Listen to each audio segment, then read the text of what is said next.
Well, Beijing was initially thought up as a demo commercial to demonstrate the craft and ability of the post house. Basically what we did was we storyboarded the concept on paper.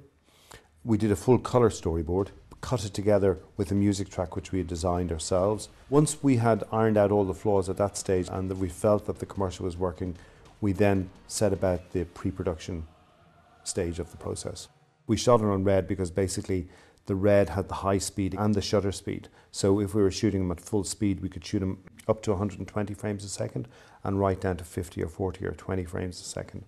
We didn't do green screen work. We wrote out our performer by hand, which was obviously a long and tedious process, but worked very well. The environment that we were shooting in didn't allow us really to shoot green screen. Some of the shots were big crane shots coming down over the racetrack, and we had to remove the racetrack completely and just have our runner. A lot of the background scenes were 2D, so we had mountainscapes with skies, and it was trying to make it feel like it was set in China, because China, I think if people have in their heads an idea of what a sunset should look in China against the Great Wall of China, you know.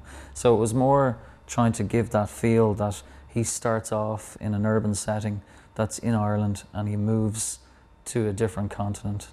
And I think it was that move from Ireland to China and getting the setting right for that was actually very challenging to do. And it was the backdrops of the skies and the mountains, that was the task, you know, and we were able to put low-lying clouds along the mountains, which I think kind of gives a sense of that, an Asian kind of feel to it. The only live action in the final commercial was the runner himself. So therefore that required a huge amount of rotoscoping. It required a huge amount of background plate painting to get the different sets.